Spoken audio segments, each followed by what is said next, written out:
In this movie titled Dangerous Minds, a former Marine named Luann Johnson becomes a high school teacher. She utilizes her agency to implement unconventional techniques to help teach the students school topics, such as using rap lyrics to teach symbolism and metaphor concepts. Once a Marine, always a Marine. The producers of the movie Dangerous Minds encoded a meaning describing how underprivileged and minority students have very complicated and serious problems in their lives, and must deal with numerous stressful situations that regular students aren't usually exposed to, such as gang warfare and the risk of being shot while in public. Why do you stay? Why do I smoke? I'm crazy. These kids are so fragile. These students live in low-income housing, and so they fall within the lower end of the economic and social structure of the community. The preferred reading of this movie would have the audience completely agree with the methods practiced by the teacher and sympathize with the harsh living conditions of the underprivileged students. There are no victims in this classroom. The producers most likely hope there will be a causal relationship between the audience watching this movie and treating underprivileged students with more compassion and understanding.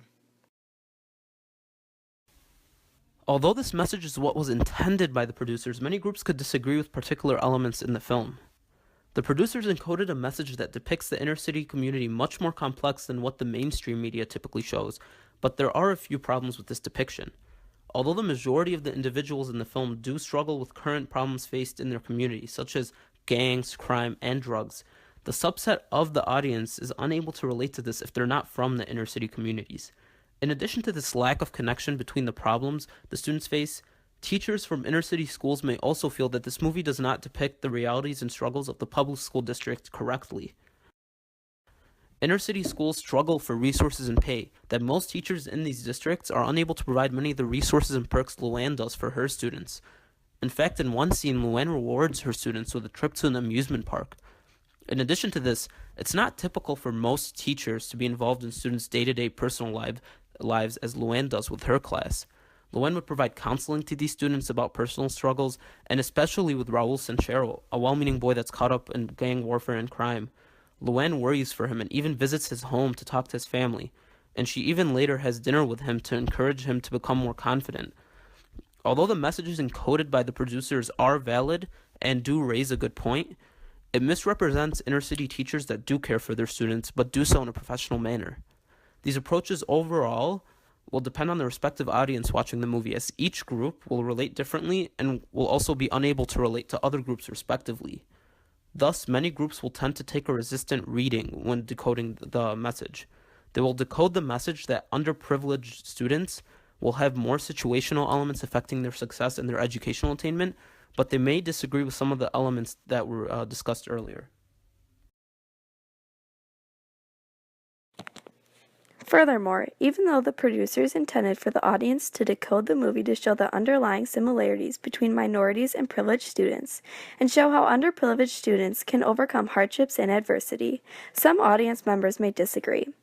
Those who are a part of the oppositional reading group could encode the meaning of the movie completely differently. For example, people watching this film who are a part of the same minority ethnic group portrayed in the film could see this as an inaccurate representation of their group. This would limit their ability to decode the meaning of the film as the producers intended.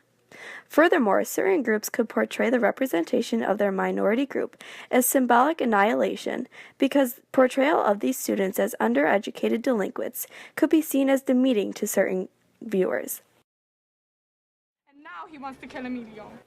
This gives viewers the perception that all minorities are involved in gangs and drugs, like it is seen in the film.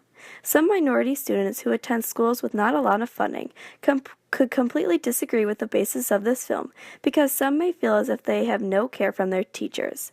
Every experience that minority students go through is different, so to try to represent their experience all in one group is bound to leave some disagreement from the audience. Because minorities are underrepresented in the media to begin with, this inaccurate representation increases a certain viewpoint of this group. In conclusion, the movie Dangerous Minds can have many different interpretations from the original meaning that the producer intended to convey. These different interpretations all depend on who the audience member is. While the producer encoded a meaning describing the hardships that underprivileged and minority students face and the care that many teachers show these students, the message could be decoded very differently by a minority student who does not feel as though they receive the same care by their teacher that the teacher in the movie shows. The dominant, negotiated, and oppositional readings all play a part in the movie being decoded. At the end of the day, though, the producers hope that the movie Dangerous Minds will leave the audience with more compassion and understanding for underprivileged and minority students.